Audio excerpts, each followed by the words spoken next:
Krishna is depicted as being blue because there was, as I have said, the blue aura of the blue pearl of infinite love and wisdom, depicted as time went on as the color of his skin. But it was a subtle aura that was seen by those enchanted by him, by his flute. They would feel that as if this blue radiance emanated from him. And they felt that there was in his skin a bluish tone rather than the golden tone, which was more common in those days. And due to this, he became known as a blue. But the blue was the blue color of the sea, the blue of the heart, the blue of love, which he brought into the hearts of every person around him. When he played his flute, the music was enchanted, and all who listened fell into a state of bliss. As a young man, he was dreamy, spending hours and hours sitting by the river, playing his flute, perfecting his flute from a boy onward. And his flute conveyed his consciousness, and all who heard it fell into bliss. Music was a part of the culture, an important part. In those simple days in which he grew and spent much time with the ordinary people, drawing them from their herds and their work to sit with him, to sit with his music, to fall into the states of bliss that surrounded him, to see the blue light of love, to be immersed in love with the divine.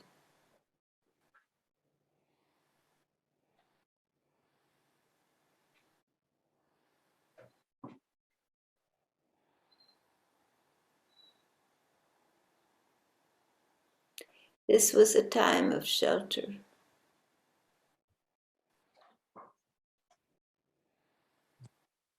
and of peace.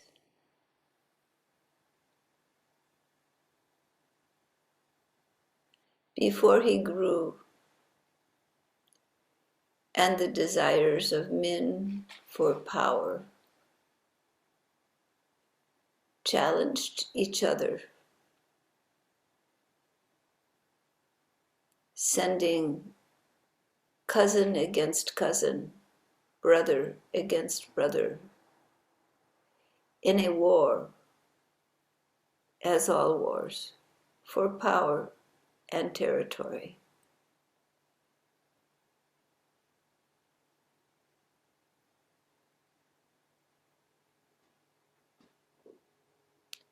Krishna used those times to bring forward his messages for Dharma, for truth, much in the same way that Christ used the parables of life, the story of his life, to enact a story, to carry through the centuries the message of the profound possibilities of human life. Much in the same way, the stories of Lord Krishna embodied and carried the message of truth. He utilized the situation to embody a story of profound truths, to embody messages that could be carried through the ages, through people.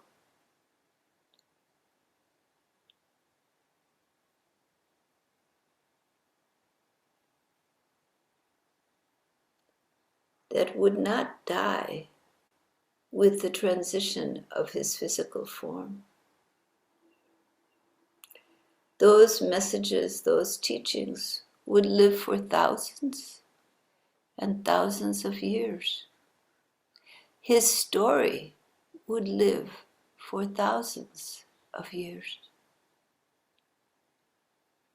So those truly great masters, destined to bring words and wisdom that is to carry through the ages, to guide the human race, have embodied in story, in the stories of their lives, the great teachings they are giving to the humanity.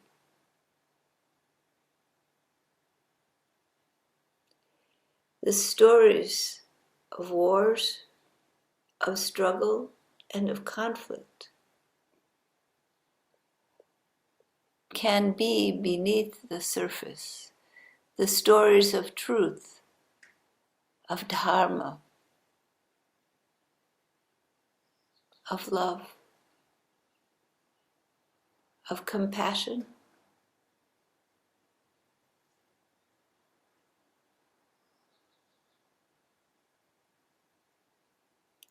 of bhakti, karma, and wisdom, jnani. So Lord Krishna gave teachings, and they carried through the ages and were recorded some years after, some long years after. But they were oral until then, carried a story that carried through the ages, a wisdom that carried through the ages, because the greatness did not die with the physical man. The embodiment held such a wave that it carried through the ages, then was recorded and continued to carry the essence of Krishna, the essence of the love that he brought to this world, and of the teachings he gave, the messages he conveyed, the truths he embodied in the midst of human conflict, became a story for ages to come. And today, that same story exists. And the teachings that he gave are foundational in the minds of people throughout the world. Thus is the power of the great masters. Christ also had this power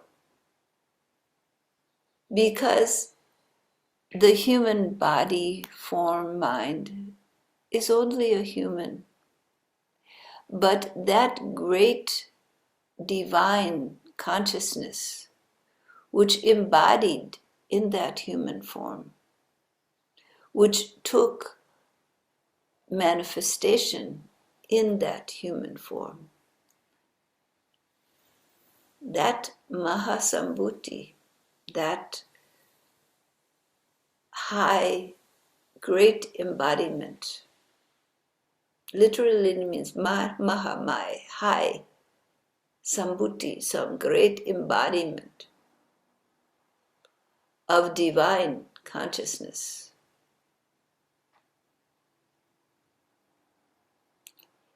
Finding suitable form.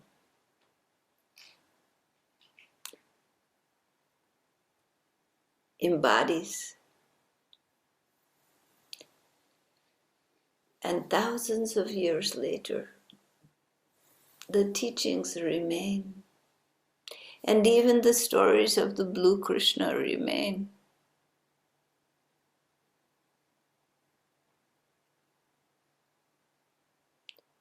So these great, great masters are not ordinary people, for they embody an aspect of the divine being. The Mother Mary also embodied a great aspect of divinity. She brought to the earth the greatness of the Divine Mother and created a wave which would go on for thousands of years. Thousands.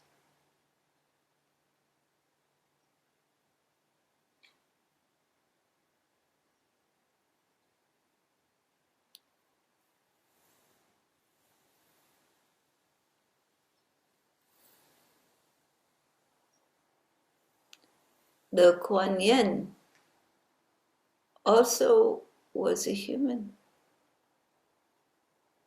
who embodied the greatness and showed the teaching of great, great compassion and love.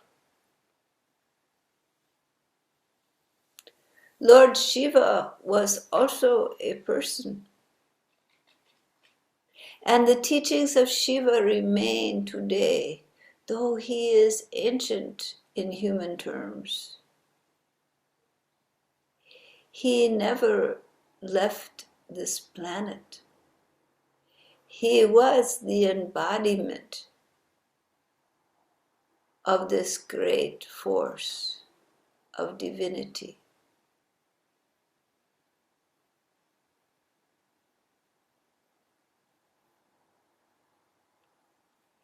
He brought that to the world early on, and with it many teachings and revolution for humanity.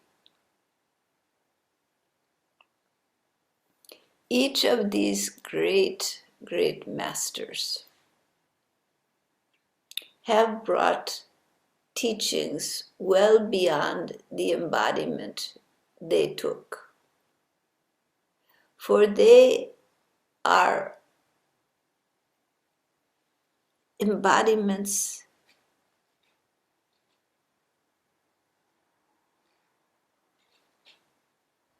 of the cosmic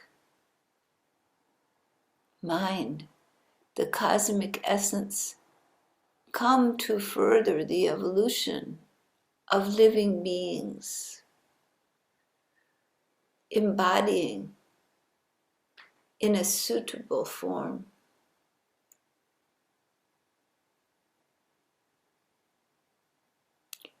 bringing aspect of the cosmic mind, the cosmic existence, to embodied form, to speak, to teach, to give to living beings what they need. And those teachings are of such strength. They go on and on. Why? Because that cosmic essence, that cosmic power remains alive in the teachings. And there are those who, feeling the teachings, touch that source. And in themselves, they become the vehicle again of the living presence that goes on and on, alive, the presence of the infinite in this world, there to touch living beings so that they may find their way to truth, to honor, to love, and finally to surrender into the great infinite whole of being.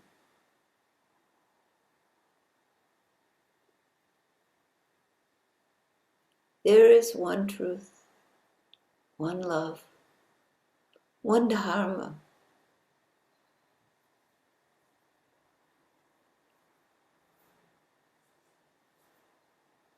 The great masters have embodied this and taught each the lesson that was needed to be brought to the planet.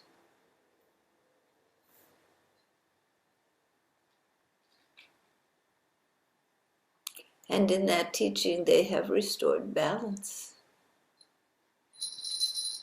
kept the humanity directed towards the whole, towards the one eternal truth. And so humanity has been guided, directed through the ages. Now humanity faces a great challenge, a great evolutionary leap.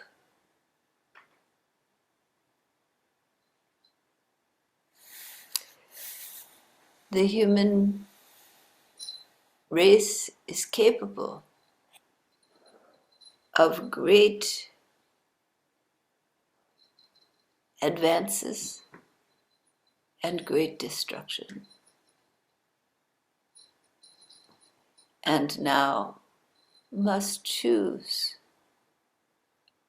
to survive, to follow great advances, or to drown itself in its own greed, selfishness,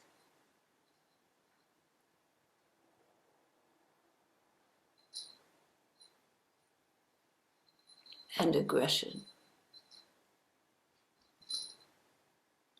Now is the time of choice. Human beings have been given the answers, been given the guidance, and are guided in this great time of need. You must look to the divinity within you and find that great guidance. And be yourself a light in the darkness. Be yourself one to walk through the darkness, holding the light for all who might follow.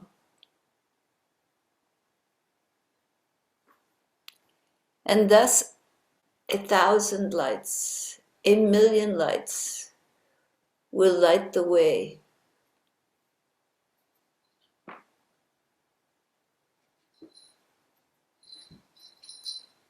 And humanity will turn towards the light, out of the darkness of ignorance, pride, and selfishness, to find the way of love, the way of Parama Purusha, of the Divine One.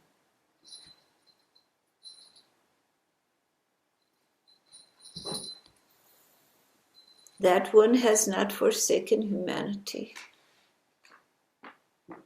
Humanity has been guided through the ages. Do you not think in this time of need, guidance will be there?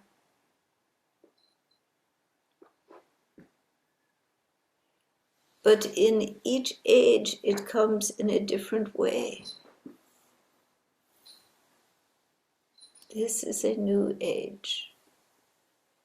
There is a great change occurring.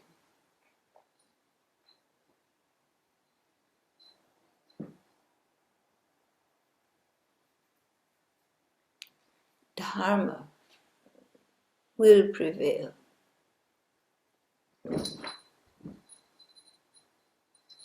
In the light of 1,000 souls, in the light of 1,000,000 souls, of millions of souls, lighting the way of truth.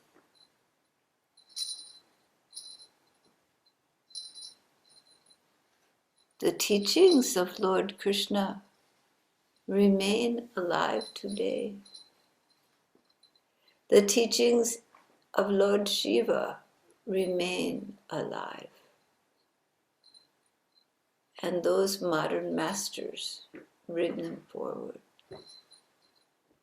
The divinity continues to guide living beings, and in the frequency of the age to come, it is more accessible to the ordinary person.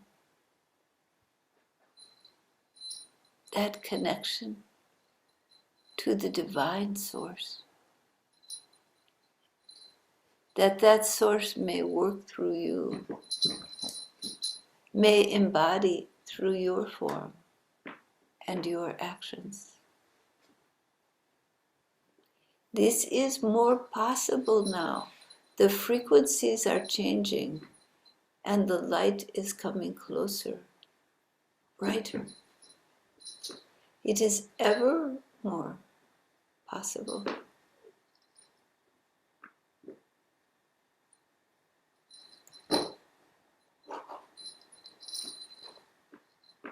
This is not the coming age of masters, but the revolution of people who bear the light bearers. Be such a light bearer in this world.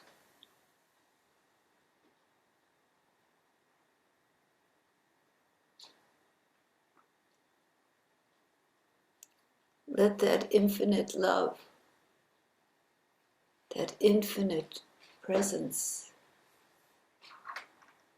utilize you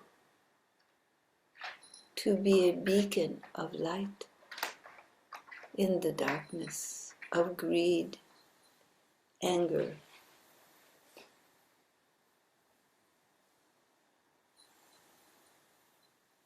and selfishness.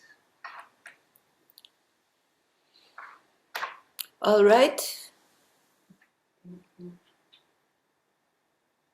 those that were embodied in the great masters remains. It remains always. It's gone nowhere. Those masters, that which was Krishna, that which was Shiva, that which was Mother Mary, the Lord Christ, they, Kuan Yin, they have not gone anywhere. That which was that is eternal and immortal, not a person who dies.